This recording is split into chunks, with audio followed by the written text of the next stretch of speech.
Bismillah, Assalamualaikum warahmatullahi wabarakatuh.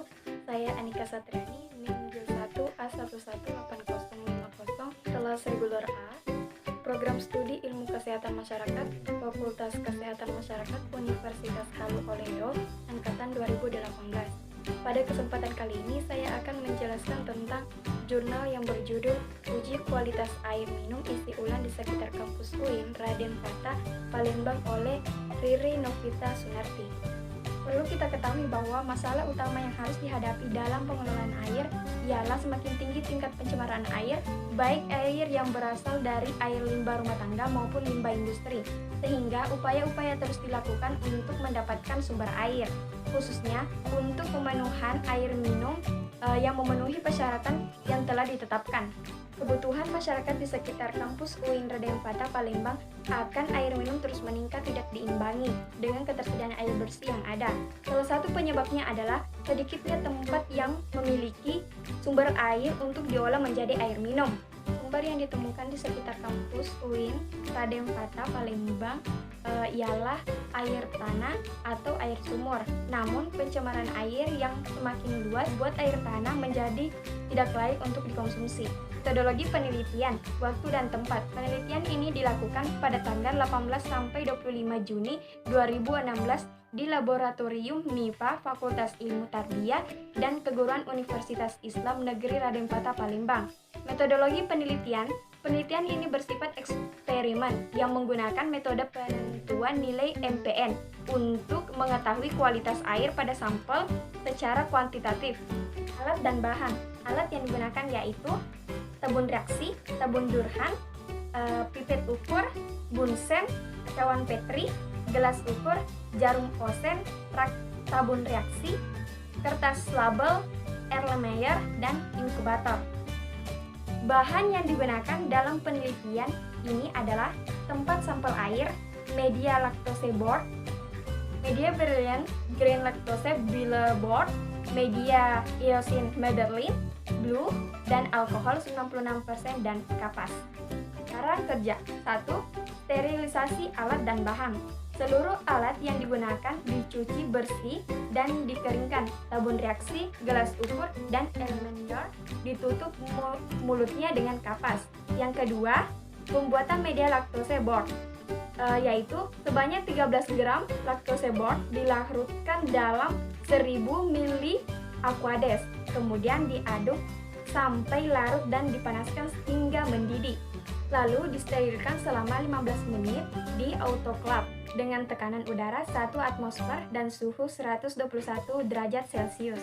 Ketiga, pembuatan media Brilliant Green Lactose Billboard sebanyak 40 gram Brilliant Green Lactose Billboard dilarutkan dalam 1000 ml Aquades, kemudian diaduk sampai larut dipanaskan hingga mendidih. Lalu disterilkan selama 15 menit di autoclave dengan tekanan udara 1 atmosfer dan suhu 121 derajat Celcius.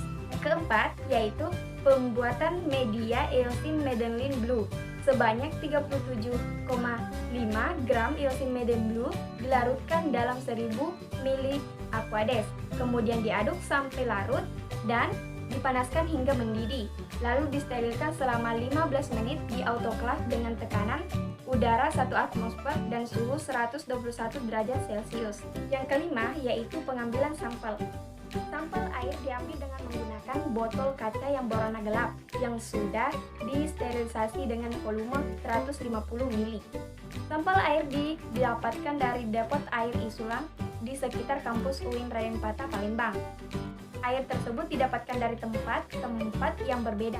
Sampel pertama merupakan sampel air dari Rawajaya 1, sampel kedua merupakan sampel air dari Rawajaya 3, sampel ketiga merupakan sampel air dari Rawajaya 2, sampel keempat merupakan sampel air dari sekitar daerah Pahlawan. Yang keenam yaitu uji pendugaan. Disiapkan 9 tabung kultur yang masing-masing berisi 10 ml. Kemudian cair kaldu laktose board steril yang sudah dilengkapi dengan tabung Durham. Diatur letaknya pada rak tabung yang masing-masing diberi kode A1, A2, A3. B1, B2, B3, C1, C2, dan C3. Lalu dituangkan air sampel menggunakan pipet steril masing-masing sebanyak 10 ml ke dalam tabung kultur yang berkode A1, A2, A3. Kemudian dituangkan air sampel menggunakan pipet steril masing-masing sebanyak 1 ml ke dalam tabung kultur yang berkode B1, B2, B3. Selanjutnya, dituangkan air sampel menggunakan pipet steril masing-masing sebanyak 0,1 ml ke dalam tabung kultur yang berkode C1, C2, dan C3. Terakhir, diinkubasikan 9 tabung kultur yang sudah diperlakukan pada suhu 37 derajat Celcius selama 1 kali 24 jam. Ketujuh, yaitu uji penegasan. Disiapkan tabung kultur yang masing-masing berisi 10 ml, kemudian cair berlian grain laktose billboard disteril yang sudah dilengkapi dengan tabung Durham. Tabung diletakkan pada rak tabung dan masing-masing diberi kode yang sesuai dengan kode tabung yang positif pada ujian pendugaan.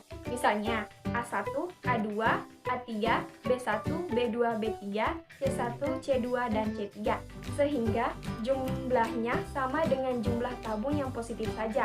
Lalu air dituangkan ke dalam sampel yang sudah diinkubasi dalam media kultur laktosa. Menggunakan pipet steril masing-masing sebanyak 1 ml ke dalam tabung yang positif. Kemudian, tabung kultur diinkubasikan pada suhu 45 derajat Celcius selama 1 kali 24 jam. Kedelapan, yaitu uji penguat. Sampel positif pada uji penegasan diinkubasikan sebanyak 1 oz ke permukaan media eosin-methylen blue secara zigzag, lalu diinkubasi pada suhu 37 derajat Celcius selama 1 kali 24 jam. Yang terakhir yaitu kesimpulan.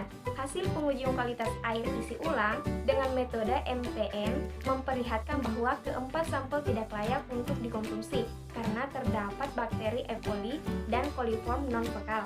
Sekian dari saya, wabillahi taufiq wal hidayah. Wassalamualaikum warahmatullahi wabarakatuh.